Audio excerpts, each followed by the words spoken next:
Le refus scolaire anxieux, c'est de la flemme. Faux! C'est absolument pas de la flemme. Physiologiquement, il se passe des choses. Au niveau des libérations de neurotransmetteurs, etc., il se passe des choses dans le cerveau et puis dans le corps après. Parce que le cerveau, c'est un peu là, dans ce cadre-là, le chef d'orchestre. Mais il se passe des douleurs, il se passe des maux de ventre, il se passe des troubles du sommeil, des troubles de l'appétit, de la transpiration, de la chaleur. Voilà, il se passe plein de choses dans le corps. Donc c'est pas juste dans la tête et c'est encore moins de la flemme, quoi. Hello, bienvenue dans Le Passage. Je suis Laure, médecin généraliste et autrice du média Le Cœur Net qui aide les familles avec des ados. Déjà avec ce podcast, bienvenue, merci d'être là, mais aussi avec une newsletter qui leur est dédiée. Aujourd'hui, on ouvre un épisode essentiel parce qu'il touche beaucoup plus de familles qu'on l'imagine. Souvent dans la solitude ou la culpabilité, le refus scolaire anxieux. Tous les parents l'ont vu au moins une fois, un matin qui déraille, un enfant tétanisé devant la grille de l'école, un ado qui se lève puis qui se recouche, incapable de franchir la porte. Mais qu'est-ce qu'on fait si ça se pérennise, si ça devient plus régulier? Est-ce que c'est de la peur? Est-ce que c'est de la flemme? Est-ce que c'est un caprice ou quelque chose de plus profond? Spoiler, c'est pas de la flemme. C'est une souffrance anxieuse réelle qui peut toucher n'importe quel jeune, même ceux qui n'ont jamais posé de problème. Pour éclairer tout ça, j'ai invité Cécile, psychiatre, autrice du compte Psychiatrie sans filtre et qui accompagne les ados confrontés à cette difficulté. Avec elle, on va comprendre ce que c'est que vraiment le refus scolaire anxieux, comment le reconnaître, comment distinguer les situations graves, les blocages passagers et surtout comment aider nos enfants à retrouver le chemin de l'école sans violence, sans forcing et sans se perdre en route. Bref, bienvenue dans cet épisode. Je vous souhaite une bonne écoute.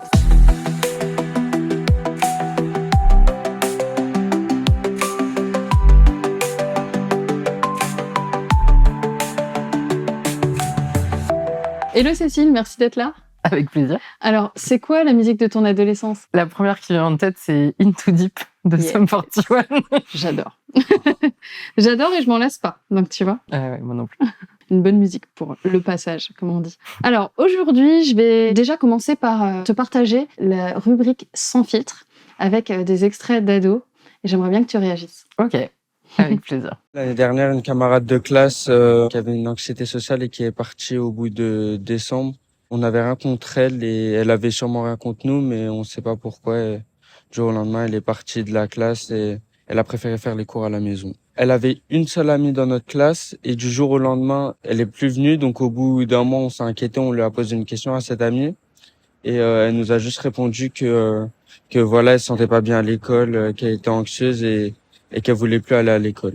Bah, si tu te sens pas bien à l'école, il y aura pas vraiment d'endroit où se ressentir à l'école en tout cas, mais je sais que ça fait du bien de faire une activité extra-scolaire ou même de sortir avec ses amis, ça peut aider. C'est trop mignon. Alors ça, c'est une situation hyper classique, moi, du cabinet de consultation. Enfin, je pense que j'ai 2 ou 3 consultations au moins par jour pour du refus scolaire anxieux comme ça. Par jour, c'est énorme. Ouais. Mais c'est vraiment, une partie conséquente de mon activité de consultation. Et donc, c'est exactement ça. C'est-à-dire des jeunes qui, on les voit disparaître du jour au lendemain. Ils étaient là et puis hop, novembre, décembre, ils sont plus dans la classe. Et, ils en ont pas forcément parlé aussi aux copains, copines, quoi. Pas forcément avant, ouais. Et pour la partie activité extrascolaire, je trouve ça trop mignon. C'est vrai, sur le papier, en tout cas, c'est hyper chouette de pouvoir faire des activités en dehors de l'école, même si on n'arrive plus à aller à l'école. Après, en pratique, c'est parfois un peu compliqué. Donc, c'est des choses qu'on encourage, mais voilà. Ma mère était hyper stricte en 3e pour le brevet, voilà. J'étais privée de téléphone toute l'année, tout. Et au final, tu l'as eu? Non. Ah, zut. Et t'aurais eu besoin de quoi? Qu'elle soit plus là pour moi, en me soutenant, etc. Franchement, à partir de la 3e, moi, j'ai eu énormément de difficultés. Mais là, par exemple, l'arrivée au lycée, j'ai plus de difficultés. Elle met moins la pression, les cours, c'est plus simple, je comprends mieux, etc. On a tous à peu près la même mentalité, je trouve. Ça, c'est pareil, je trouve que ça illustre hyper bien ce que c'est que le refus scolaire anxieux, en fait, parce que on a l'impression que c'est juste la peur de l'école, alors qu'en fait, c'est bien plus large que ça. Et donc là, dans l'exemple, on voit bien que en 3e, c'est l'école, au lycée, c'est aussi l'école. Et pour autant, au collège, elle se sentait pas bien, alors qu'au lycée, beaucoup plus, bien mieux, etc. Et donc, ça montre bien que le problème, il n'est pas du tout que dans l'école, en tant que tel, mais dans le lien social qu'on va avoir là-bas, dans voilà, la pression qu'on peut se mettre, les examens, etc. La pression qu'on peut se mettre et que les parents Et que les parents peuvent mettre, et que les établissements scolaires peuvent mettre aussi. Ouais, Faut pas bien sûr, l'oublier, bien celle-là sûr. non plus. C'est vrai. Alors justement, on est dans le sujet. Pour comprendre un petit peu mieux ce que c'est que le refus scolaire anxieux, est-ce que c'est la même chose que la phobie scolaire? Alors oui, en fait, c'est juste que le terme a changé. Avant, on parlait de phobie scolaire. Maintenant, on parle de refus scolaire anxieux. Dans le milieu médical, entre guillemets, et dans le grand public, le terme de phobie scolaire, il est resté. Mais ça a été changé, pourquoi ? Parce que, en fait, la phobie scolaire, ça donne l'impression que c'est vraiment juste la peur de l'école. Et qu'en dehors de l'école, il n'y a aucun problème. Alors qu'en pratique, dans la majorité des cas, c'est pas ça. L'école, c'est la partie émergée de l'iceberg, en gros. Et c'est de l'anxiété, soit sociale, soit de séparation. Enfin, il y a plein de types de performances, il y a plein de types d'anxiété différentes qui font que ça va se cristalliser sur l'école et que le jeune n'arrive plus à aller en cours, en gros. Mais donc c'est pour ça que voilà, maintenant on parle vraiment de refus scolaire anxieux parce que c'est une cause anxieuse qui fait qu'on n'arrive plus à aller à l'école. Et c'est pas une phobie, une peur de l'école elle-même en tant que telle. Et on comprend par cette définition qu'il peut y avoir aussi des conséquences dans d'autres sphères, en fait. Et ça peut être très handicapant. Ah oui, dans tous les... Enfin, on en parlera peut-être après, mais dans beaucoup de champs du quotidien, que ce soit la vie familiale, la vie amicale, évidemment les résultats scolaires et le parcours scolaire. Et justement, on parle souvent d'absentéisme, des fois de décrochage, ça c'est fréquent. En fait, souvent dans le absentéisme, on a un peu l'image école buissonnière. Oui. Voilà, de se barrer et de louper les cours pour aller de sécher, pour aller faire autre chose à la place. Ouais. Le refus scolaire anxieux, c'est pas du tout ça, en fait. C'est des jeunes, les parents sont au courant. Et les parents aident, justement, et essayent de remotiver pour remettre sur les rails, entre guillemets, de la scolarité. Mais donc, c'est des enfants qui aimeraient, ou des jeunes qui aimeraient aller à l'école et qui n'y arrivent pas, en fait. Et c'est pas la même chose du tout pour moi que... Oui, il y a une idée de je ne peux pas aller à l'école et c'est différent de je ne veux pas aller à l'école. Ou je préfère faire autre chose que d'aller à l'école. Ouais, tout à fait. Et c'est quoi les signes ? Comment ça se manifeste ? Il y a des signes un peu précurseurs qui sont, je trouve, hyper intéressants et importants à repérer. Ça va être typiquement un enfant qui va avoir la boule au ventre le matin avant d'aller à l'école, qui le dit, même ça peut aller jusqu'à des nausées, des vomissements. On a des enfants des ados qui vomissent tellement l'anxiété est forte. Mais ça, le fait d'avoir cette boule au ventre-là, elle arrive le dimanche soir. Elle est très forte généralement le dimanche soir et le lundi matin. Et puis finalement, plus on s'approche de la fin de la semaine et plus elle s'atténue, parce qu'on sait que c'est bientôt le week-end en fait. Et puis hop, pendant le week-end, il n'y a plus du tout la boule au ventre. Et puis quand on est en vacances, en fait, il n'y a pas pendant 2 semaines, 2 mois, peu importe. Ça, typiquement, premier signe hyper caractéristique, quoi. Donc ça peut être une chose, ça peut être... Enfin, il y en a vraiment beaucoup et c'est... En fait, l'idée, c'est de comprendre pourquoi il y a un refus scolaire anxieux. Et donc, les signes qu'on va repérer, ils sont plutôt en lien avec la cause. Si c'est les notes, par exemple, et ce que nous, on appelle l'anxiété de performance, le fait d'avoir peur d'avoir un mauvais résultat, de décevoir, ça va être des jeunes qui vont avoir, par exemple, la boule au ventre que les matins où il y a des évaluations. Quand c'est de l'anxiété sociale, ça va être la boule au ventre ou d'autres manifestations d'angoisse, des sueurs, des tremblements, des troubles du sommeil, les jours où les veilles du jour où on va passer, par exemple, un exposé, où on va être en cours d'anglais ou en cours d'espagnol, de langue, de matière vivante, où on sait qu'on va devoir prendre la parole en classe, etc. Donc, c'est assez cas par cas, je trouve aussi. Et il y a cette idée vraiment qu'il faut intégrer, c'est que c'est pas un caprice, c'est pas de la manipulation. Ah non, c'est pas du tout de la manipulation. D'ailleurs, vraiment, le discours de ces jeunes-là qui ont refus scolaire anxieux, souvent c'est « je voudrais y aller, j'aimerais y aller, mais je ne peux pas, je n'y arrive pas ». C'est en fait une angoisse qui est tellement intolérable et insoutenable qu'on ne peut pas passer les grilles de l'établissement scolaire ou la porte de la classe ou la porte de la salle d'examen. Et quand en plus on parle souvent d'enfants ou d'ados, ça touche aussi énormément les étudiants, même en post-bac. Moi, j'en ai beaucoup de jeunes. Qui sont les jeunes concernés ? Tous. Un cadeau. Non, mais faites en des fait... enfants. Voilà, exactement. En fait, tout le monde peut être touché par le refus scolaire anxieux. C'est vrai qu'on a tendance à penser que, par exemple, ça va être les enfants qui sont hyper perfectionnistes. Et ils font partie, évidemment, des enfants qui sont vulnérables au refus scolaire anxieux.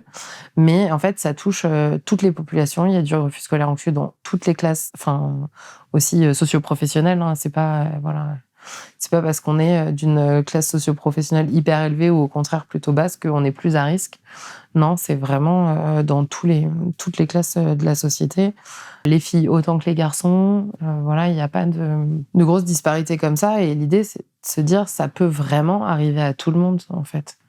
Après, j'imagine que ça peut arriver davantage peut-être à quelqu'un qui aurait un passif avec l'école. Je pense par exemple au harcèlement. Ouais. Est-ce que ça majore? Le harcèlement est un risque de refus scolaire anxieux, ça c'est évident. Et quand on commence à parler de ça avec les parents et les jeunes, c'est une question qu'on va toujours poser. Mais par exemple, un jeune qui a pas du tout vécu de harcèlement, mais qui a un trouble des apprentissages, ou une dyslexie, une dysorthographie, etc., qui serait passé à la trappe en plus, parce que parfois, ça passe complètement inaperçu.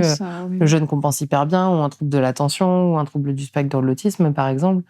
C'est aussi des jeunes qui sont à risque de refus scolaire anxieux. Pourquoi ? Parce qu'il faut compenser, que ça demande de l'énergie, que ça génère de la fatigue, et que plus on est fatigué aussi, plus c'est compliqué d'aller à l'école. Donc voilà. Il n'y a pas, en tout cas, du tout un profil type. Je pense que ça peut arriver à tout le monde, et c'est pour ça que je trouve ça bien d'informer tous les parents. Et pourquoi ça arrive alors ? Pourquoi ça nous tombe dessus comme ça quand on est jeune ? Alors, il n'y a pas une cause unique. Je pense que ça ne sert à rien d'aller essayer de chercher. La cause unique, souvent, c'est vraiment multifactoriel. En fait, il y a une part du tempérament de chacun. Effectivement, on n'est pas tous égaux face à l'anxiété ou la dépression, etc. Parce que ça peut aussi toucher des jeunes qui sont en fait tellement déprimés qu'ils n'arrivent pas à se lever et à aller en cours parce qu'ils n'arrivent pas à faire les choses du quotidien. En gros, il peut y avoir un terrain un peu de vulnérabilité, il peut y avoir de la pression des parents, notamment sur les résultats scolaires, qui fait qu'on va développer une anxiété de performance. Il peut y avoir de l'anxiété sociale qui fait que, quand même, que ce soit le primaire, le collège, le lycée ou la fac, c'est un lieu qui va cristalliser aussi énormément d'interactions sociales. Et donc, quand c'est des choses qui nous mettent en difficulté, finalement, éviter l'école, c'est éviter de se retrouver en difficulté dans ces situations-là. Et donc, en fait, en fonction du profil de chaque jeune, il peut y avoir un événement extérieur en plus. Tu parlais du harcèlement, on peut aussi parler du Covid. C'est hyper évocateur, le Covid, parce qu'il y a plein de jeunes qui se sont retrouvés à la maison pendant le confinement et en fait, qui se sont retrouvés vraiment dans ce mode de fonctionnement et qui n'ont pas réussi à reprendre le chemin de l'école après. Donc voilà, c'est une association de facteurs, en gros, de vulnérabilité et de facteurs de vie qui font que ça arrive, quoi. Ouais, et c'est vrai que nous, on a eu pas mal de patients jeunes après le Covid. Ça a été vraiment une hausse des consultations. Nous, en pédopsie, ça a été énorme. La différence est énorme avant, après Covid. À l'échelle nationale et je pense mondiale, si on se penche sur le sujet. Et comment font les parents pour aider ? Alors, qu'est-ce qu'on peut faire concrètement ? Par exemple, déjà, si on devait contextualiser immédiatement, s'il y a des premiers signes qui arrivent, là, qu'est-ce qu'on fait ? Alors, c'est pas facile, parce que non, mais il y a aussi une question de durée. C'est vrai qu'un jeune qui, pendant 2 jours ou 3 jours, se sent hyper stressé et va pas à l'école, ça arrive, en fait. Et c'est pas la même chose que si ça se maintient dans la durée. Ouais. Et donc, je pense qu'il y a... Alors, plus on consulte tôt, entre guillemets, et plus la prise en charge elle est précoce et meilleure, le pronostic est quand même. Donc l'idée, c'est pas de dire non plus il faut attendre 2 mois ou 3 mois, mais c'est de pas s'affoler dès qu'il y a une journée où un jeune dit j'ai pas envie d'y aller. Parce qu'évidemment il y a plein de jours où ils ont pas envie d'aller à l'école, comme il y a plein de jours où on n'a pas envie d'aller au travail, en fait. Non, mais c'est vrai. C'est pareil pour tout le monde. Mais donc, je pense que le premier rôle des parents, c'est d'aller déjà essayer d'écouter un peu ou de mettre des mots dessus, parce que parfois le jeune n'en parle pas. Le parent, il a le droit de dire je trouve que là, t'as l'air pas bien, tu me dis que t'as mal au ventre tous les matins, et je remarque que le week-end, il n'y a pas ça. Est-ce que tu penses que c'est l'école qui fait que tu te sens pas bien ? Mais donc, d'ouvrir le dialogue avec son jeune, sans être dans la culpabilisation aussi, ce qui n'est pas évident. J'aime bien la façon dont tu l'amènes, parce qu'on sent vraiment qu'il y a cette histoire un peu de communication non violente, en fait, avec vraiment les faits. À l'école, je vois ça, le week-end, je vois ça, puis mes émotions, finalement. Oui, ça m'inquiète en tant que parent. Ouais, moi, en tant que parent, je ressens ça m'inquiète, ça me fait peur. Et après, comme tu disais, une ouverture, comment on peut t'aider ? Qu'est-ce que tu penses qu'on peut faire pour toi, peut-être aller consulter ou alors... Oui, on va en parler après. Mais... Ouais, ça c'est chouette. Première chose, je trouve, c'est d'aller constater ça sans être dans le jugement tout de suite ou de toute façon, t'as pas le choix. Parce que en fait, les jeunes qui sont concernés ne peuvent pas. En fait. Donc, ils vont trouver toutes les stratégies possibles et imaginables. Et quand je parle de jeunes qui vomissent avant d'aller en cours, c'est parce que c'est tellement intolérable que le corps, il en vient à mettre en place des mécanismes de défense et d'alerte qui sont quand même hyper importants, quoi. Donc, si on les porte, il y a des parents, ils nous disent, j'ai essayé de l'amener de force. Bon, ça fait quoi ? Ça fait crise de larmes dans la voiture, obligé de le tirer de force en sortant de la voiture, etc. Et puis tout le monde y passe ses nerfs, son énergie, même pour les parents. Et puis la relation, le lien, c'est compliqué. Donc ça, moi, je trouve que c'est contre-productif. Donc ça, c'est le premier conseil. Le deuxième conseil hyper important pour moi, c'est que les parents se mettent en lien avec l'établissement scolaire hyper rapidement. Parce que... il y a des parents qui auraient envie, qui nous le disent, j'ai envie de le cacher parce que c'est un peu honteux aussi. Parfois, moi, j'ai plein de parents qui me disent, mais je me sens nulle de pas arriver, en fait, à amener mon enfant à l'école, quoi. Alors que tous ceux de mes amis, ils y vont tous sans problème. Voire de gaieté de cœur, même certains, la majorité. Donc, voilà, on peut être un peu tenté, je pense, de cacher les choses à l'établissement scolaire, etc. Alors qu'en fait, plus on intervient précocement et plus on se met en lien avec les établissements, plus on garde ce lien-là avec l'établissement, même s'il y a une déscolarisation temporaire, et plus, pareil, le retour après à la scolarité, il est facile aussi, quoi. Oui, parce que concrètement, on peut en parler, on contacte l'école. Donc, on contacte le prof principal. Ou l'infirmière scolaire, l'avis scolaire s'il n'y a pas d'infirmière scolaire, et en fait, on les alerte. Et ensuite, qu'est-ce qui peut être mis en place ? Donc, il y a des autorisations d'arriver plus tard parfois, ou d'arriver même un peu en avance pour éviter Parce que des fois, ce qui stresse, c'est le côté de rentrer en classe avec tout le monde. Donc ça, c'est un peu dur. Donc des fois, je sais que c'est arrivé à un de mes patients, on lui propose de venir 10 minutes avant tout seul, il se pose, il s'installe. Je pense que c'est déjà arrivé à un de ses patients aussi. En fait, on peut faire énormément de choses. Alors, c'est au bon vouloir, évidemment, de l'établissement scolaire. Il faut que ça soit aussi réalisable, parce qu'il y a un principe de réalité aussi. On ne peut pas faire du cas par cas pour chaque élève complètement différent l'un des autres, etc. Il y a quand même un cadre. Mais on arrive à mettre plein de choses en place avec les établissements scolaires. Et donc, et encore une fois, c'est pareil, ça dépend de pourquoi le refus scolaire anxieux, en fait. Tu parles typiquement là, d'un jeune que ça stresserait de se retrouver avec beaucoup de monde. Bon, on va dire, effectivement, arrive un peu plus tôt. On peut demander à ce que, par exemple, il n'y ait pas de passage d'oral devant la classe entière et que ça soit que devant le prof seul pendant la pause ou devant un petit groupe, etc. On peut faire des retours très, très progressifs, c'est-à-dire venir 1 heure par jour pendant, 2 semaines, 3 semaines, et puis après 2 heures par jour et réaugmenter progressivement le temps. J'ai en tête que quand même très souvent c'est la progressivité comme ça qu'on cherche. Qui est hyper importante. On peut alléger aussi l'emploi du temps sur non pas une charge horaire mais certaines matières, parce que parfois c'est une matière qui va générer une angoisse qui est hyper importante, soit parce qu'il y a des prises de parole orales, soit parce que le prof a une façon d'enseigner qui ne nous convient pas du tout, nous met en insécurité. Et donc du coup, on peut pendant une durée. Alors l'idée c'est que c'est des aménagements qui sont temporaires. C'est le message aussi.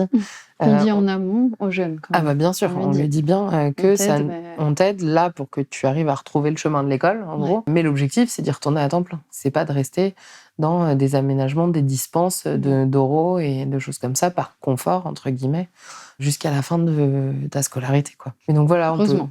Oui, heureusement. Mais on peut donc du coup dispenser de certaines matières, dispenser de notes aussi, complètement. Ça, j'ai jamais vu, mais et dire, tu passes les évaluations et le prof te met une appréciation, mais te met pas de notes. Voilà, c'est les premiers qui me viennent en tête, mais vraiment, plus tu fais le lien avec l'établissement scolaire et plus aussi ils peuvent te proposer des choses. Moi, je vois que là, typiquement, j'avais une ESS, donc une réunion d'équipe scolaire pour un de mes patients la semaine dernière où je me suis déplacée. Et en fait, c'est la scolarité qui a proposé des choses qui étaient hyper intéressantes. C'est-à-dire, c'est pour un jeune qui a un trouble du spectre de l'autisme, et donc en fait, les stimulations auditives, sensorielles, lumineuses, etc. sont hyper agressives et donc en fait génèrent beaucoup de fatigue.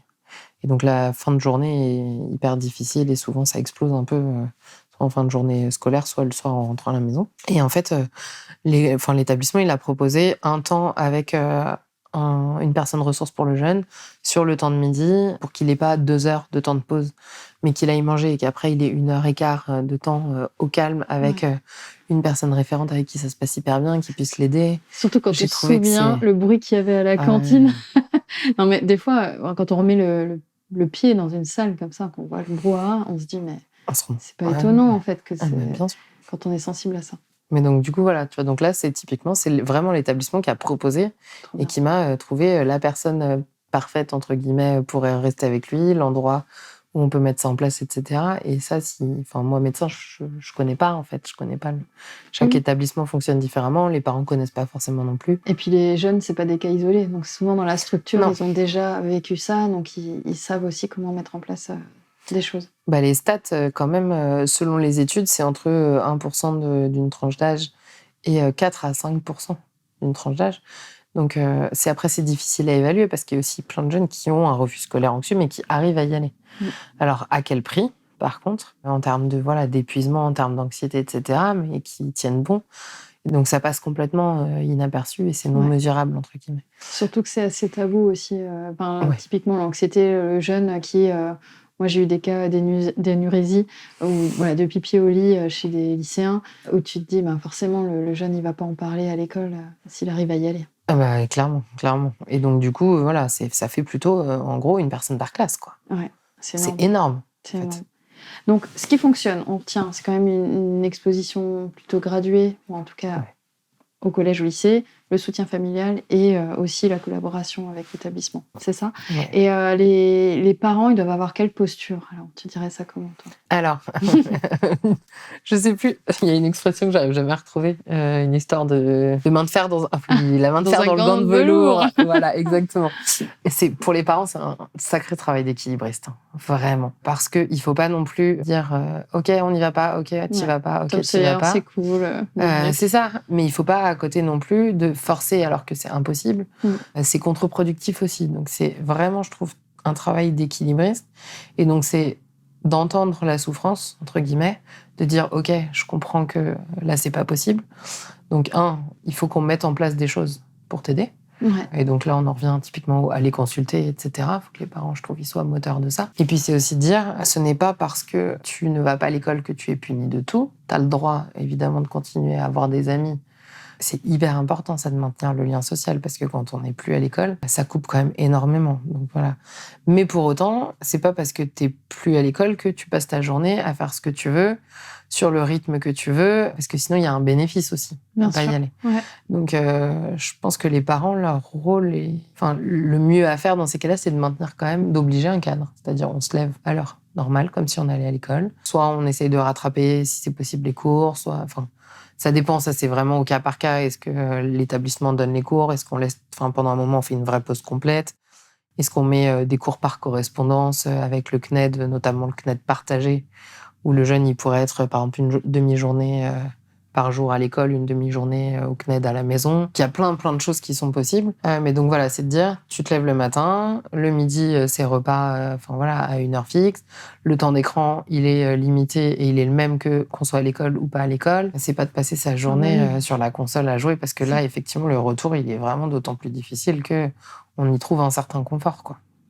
Mais c'est dur pour les parents, parce que j'imagine qu'il peut y avoir toujours ces trucs un peu culpabilisants, à la fois pour les parents et même pour les jeunes, en fait. Donc réussir à sauter ça tout en étant un peu strict, avec un certain cadre, en tout cas. Ouais, c'est ça. Il faut rester ferme, en fait, mais en entendant vraiment que c'est pas un caprice, en fait. Et donc, qu'est-ce qu'il faut éviter ? Qu'est-ce qu'on évite, genre, comme phrase ? On évite de toute façon, t'as pas le choix.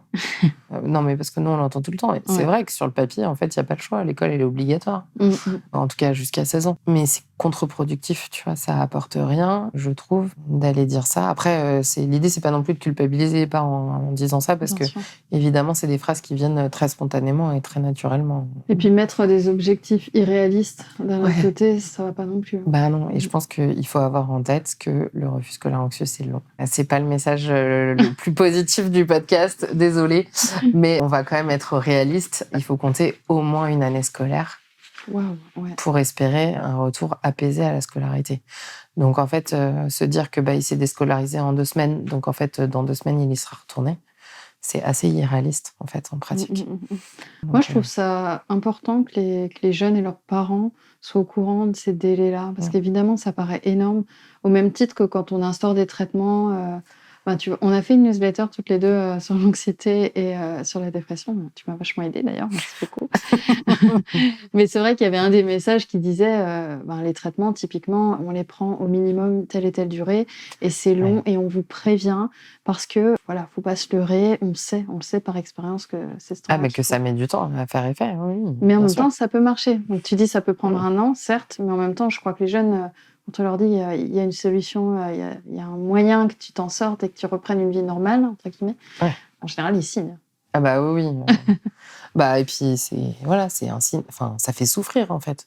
Donc quand tu leur dis, en t'accompagnant, l'objectif c'est de diminuer cette souffrance-là. Généralement, effectivement, ils signent, quoi. Et quand est-ce qu'on peut estimer que c'est grave ? Alors, je pense que c'est pas tant sur le refus scolaire anxieux, mais plutôt sur les comorbidités associées ou les choses associées. C'est-à-dire que un refus scolaire anxieux pour un épisode dépressif sévère où en fait le jeune il n'arrive plus à sortir de son lit, il n'arrive plus à se laver, il s'isole complètement, il n'a plus aucun contact avec ses amis, etc. Il dort plus, où il y a des gros troubles du sommeil, il n'a plus d'appétit. Là, on est vraiment dans l'épisode dépressif et là, c'est grave. Donc la scolarité, c'est presque en second plan à côté. S'il y a, tu vois, des scarifications, des idées suicidaires, etc., là, c'est vraiment un signe d'alerte et on qui va doit aux amener urgences. à aller consulter. Alors, pas forcément aux urgences pour des scarifications et des idées suicidaires, mais s'il y a un risque suicidaire, par contre, qu'il y a des idées suicidaires qui sont scénarisées, où il y a une date prévue, etc., où il y a une envie de passage à l'acte, oui, là, je pense qu'il faut une évaluation et il faut une évaluation urgente. Donc, soit le médecin traitant s'il est dispo immédiatement, soit le pédopsychiatre s'il y a déjà un suivi en place, etc. Et sinon, les urgences. Mais c'est pas parce qu'il y a des idées suicidaires que ça impose passage aux urgences. Sinon, je pense que les urgences sont déjà blindées. Déjà blindées, vraiment, là, seraient pas du tout en capacité de... Et puis, des idées, on choisit pas nos pensées, en fait. C'est pas parce qu'on a une idée qu'on va passer à l'acte, etc. C'est un signe d'alerte, ça, c'est évident. Mais c'est pas forcément un critère de gravité d'urgence, en tout cas. Donc voilà, là, typiquement, les scarifications, la dépression, les idées suicidaires, pour moi, c'est un critère de gravité. Après, si on suspecte du harcèlement, évidemment, là, se mettre en lien peut-être aussi avec l'établissement, surtout si c'est physique, évidemment, indispensable. Ou sexuel, parce qu'il ne faut pas l'oublier. Donc ça, c'est des critères urgents, warning, on y pense. Ouais. Est-ce que tu aurais un message, toi, à faire passer aux parents ? C'est pas de leur faute et c'est pas parce qu'ils ont mal fait. Donc on retient. On retient. Non, mais la culpabilité que portent certains parents, elle est vraiment considérable, en fait. Et si on veut pouvoir accompagner son enfant et prendre soin de lui, il faut déjà aller bien soi-même. Donc la culpabilité mal placée, quand c'est possible, on essaye de la mettre un peu de côté. Parce qu'on a de l'énergie, on va avoir besoin d'énergie, il vaut mieux la dépenser autrement que là-dedans. Et puis, il n'y a pas de honte à amener son enfant consulter, il n'y a pas de honte à faire une thérapie familiale si la communication elle est rompue à ce moment-là, et il n'y a même pas de honte à avoir un accompagnement soi-même si en fait on est complètement démuni et impuissant et qu'on souffre de la situation. Parce qu'en fait, le refus scolaire anxieux, ça a un impact sur toute la vie familiale. C'est pas que sur le jeune concerné. Alors oui, c'est lui pour qui c'est plus difficile, évidemment. Mais pour les parents, c'est hyper difficile. Pour les parents, ça demande aussi parfois des contraintes organisationnelles qui sont complètement différentes parce qu'il faut être à la maison, par exemple. Si c'est un petit refus scolaire anxieux, âge élémentaire, en gros, on va pas lui dire « tu vas pas à l'école, tu restes tout seul à la maison ». Donc ça veut dire quoi ? Ça veut dire prendre plusieurs mois de dispo ou d'arrêt, etc. du travail. Donc ça va déstabiliser la vie familiale, ça va créer des tensions, parce qu'évidemment, il y a des moments où on a dit, bon allez, là, il faut que tu y ailles ce matin, on a dit que tu y allais, donc voilà. Le jeune n'arrive pas à y aller, ça crée du conflit, etc. Pour les fratries, c'est aussi difficile. Souvent, pourquoi lui, il va pas à l'école, alors que moi, je suis obligée d'y aller. Donc voilà, c'est des situations qui peuvent vraiment submerger complètement. Et donc, pas hésiter, même pour soi-même, en fait, à être accompagné. Moi, je trouve qu'il n'y a pas de... Alors, c'est facile, c'est mon métier. Mais je trouve qu'il n'y a pas de honte du tout, en fait, à dire ça. Et ça, c'est un message que j'essaye de transmettre, en tout cas, à chaque famille, je pense, que je reçois pour ça. Mais c'est vrai que déjà, si soi-même, on dit je vais consulter pour aller mieux, ou même, sans parler de consultation, j'ai besoin de prendre soin de ma santé mentale, de prendre soin. Moi, je sais que par exemple, je dis à mes enfants, mais depuis peu, depuis que j'ai lu sur le sujet, mais j'aime bien leur dire, je vais courir pour faire du bien à ma tête, parce que ça m'évite de vous crier dessus après. Mais tu vois, c'est hyper important de dire, je prends soin de ma santé mentale, parce que derrière eux, ils vont se dire, si un jour je dois consulter pour moi, ou si je dois avoir un suivi régulier, c'est parce que c'est aussi dans les normes. Quelque part, on a besoin aussi de prendre soin de nous. Comme on va consulter pour sa santé physique, en fait. Ouais. T'aurais un message à dire aux ados ? Courage. Non, courage, c'est pas facile. Je pense qu'il y aurait plein de choses à réformer. C'est pas que aux ados, le message, c'est aux politiques aussi. Non, mais il y aurait plein de choses à réformer aussi, je pense, dans le système éducatif, notamment en termes de pression qu'on met, etc., aux jeunes. Mais donc, c'est pas facile, ce n'est pas un caprice. Donc, s'il y a des jeunes qui écoutent et qui ressentent des choses comme ça, et qui n'avaient pas mis de mots là-dessus, vous avez le droit, en fait, d'aller en parler. Vous avez le droit d'en parler à un adulte ressource, à l'infirmière scolaire, à vos parents. Faut pas hésiter, il faut pas avoir honte. Et puis, s'il y a des décideurs du monde scolaire, non, mais c'est vrai que les notes... Je suis disponible pour échanger sur le sujet. Contactez-nous. Voilà, exactement. Non, mais c'est vrai que, tu vois, le fait qu'il y ait une appréciation, déjà, ça changerait tout comparé aux notes. Un peu de couleur, après, comme en maternelle, je sais pas. Après, il y a des établissements qui le mettent en place, mais c'est pas forcément mieux. D'ailleurs, ça dépend. Je pense que ça doit pas tout. Ouais, ça résoudra clairement pas tout, mais voilà, il y a des choses qui pourraient être, je pense, changées. Améliorées. Est-ce que tu es OK de faire un petit vrai-faux pour démêler les idées reçues ? Ouais, complètement. Allez, vrai-faux. Le refus scolaire anxieux, c'est de la flemme. Faux. Oui, non, mais c'est absolument pas de la flemme. Physiologiquement, il se passe des choses. Au niveau des libérations de neurotransmetteurs, etc., il se passe des choses. Dans le cerveau, et puis dans le corps après. Parce que le cerveau, c'est un peu là, dans ce cadre-là, le chef d'orchestre. Mais il se passe des douleurs, il se passe des maux de ventre, il se passe des troubles du sommeil, des troubles de l'appétit, de la transpiration, de la chaleur. Il se passe plein de choses dans le corps. Donc, c'est pas juste dans la tête et c'est encore moins de la flemme, quoi. Vrai-faux. Plus on attend, plus c'est compliqué de retourner à l'école. Vrai. Et c'est pour ça que plus on peut intervenir précocement, meilleur est le pronostic, entre guillemets. Donc ça, c'est un point hyper important parce que c'est un sujet que j'apporte souvent sur mon compte Insta, c'est la pénurie de pédopsychiatres, de psychiatres, etc. N'attendez pas d'avoir un rendez-vous avec un pédopsychiatre. Parce que, je sais pas comment c'est dans la région des gens qui écouteront, mais en tout cas, pour ma part et dans notre région, on a des délais d'attente qui sont parfois de plus d'1 an. Donc, l'interlocuteur privilégié, pour moi, c'est le médecin généraliste. Coucou. Coucou. Non, mais qu'on peut voir bien plus rapidement. Ouais. Et donc, n'attendez pas d'avoir un rendez-vous avec un spécialiste. Déjà, prenez contact et puis après, il vous orientera, etc. C'est ça, en fait, le médecin généraliste, il va ouvrir la porte. Déjà, on est quand même formé pour bien communiquer quand même avec nos patients en général. Donc, je pense que c'est hyper important d'avoir ce relais-là aussi, parce que ce qui est important aussi de se dire, c'est que des fois, le jeune, il a envie de parler à un médecin tout seul. Et le parent, il peut tout simplement amener son enfant et le déposer et dire, dis déjà ce que tu as sur le cœur, et puis après, je te vois en fin de consulte. Après, on fait le point ensemble, ouais. On fait un point. Vrai, faux. Il faut forcer l'enfant à aller à l'école. Faux. Du coup, ça marche pas bien. Ça marche pas bien, ça crée du conflit. Il faut le stimuler, il faut le soutenir, il faut le féliciter quand il y a des petits progrès qui sont faits. Pas besoin d'attendre que ça soit des progrès stratosphériques, mais je pense que il faut être vraiment dans plutôt la stimulation et le soutien que dans le forçage, parce que ça marche pas. On avance main dans la main, quoi. Exactement. Donc vrai, faux, les parents peuvent régler ça tout seuls. Faux. Je sais plus, il y a eu des stats qui disent que dans plus de 95% des cas, il faut une intervention extérieure de professionnels de santé. Donc, en tout cas, moi, je trouve que c'est tellement dur à porter en tant que parent que pouvoir déléguer et rester à sa place de parent, en fait. C'est-à-dire être la figure d'attachement, la figure de soutien, le phare, quoi. C'est hyper important. Et si le parent passe à un rôle de soignant, il change le lien avec son enfant, forcément.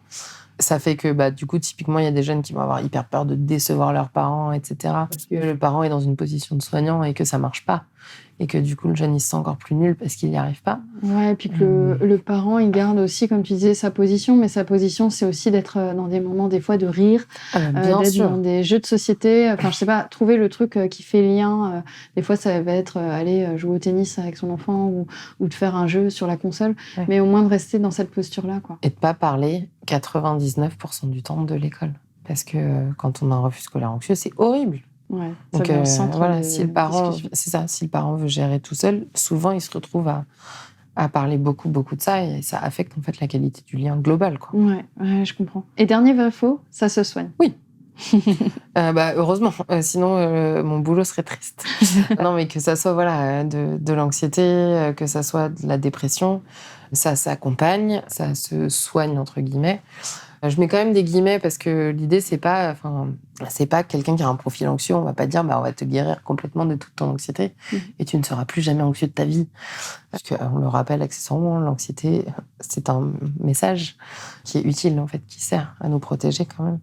Mais donc en tout cas, ça s'accompagne sans souci si on est entre de bonnes mains et ça c'est un peu plus compliqué aussi parfois en termes d'accès aux soins. Mais heureusement que c'est pas foutu et qu'on n'est pas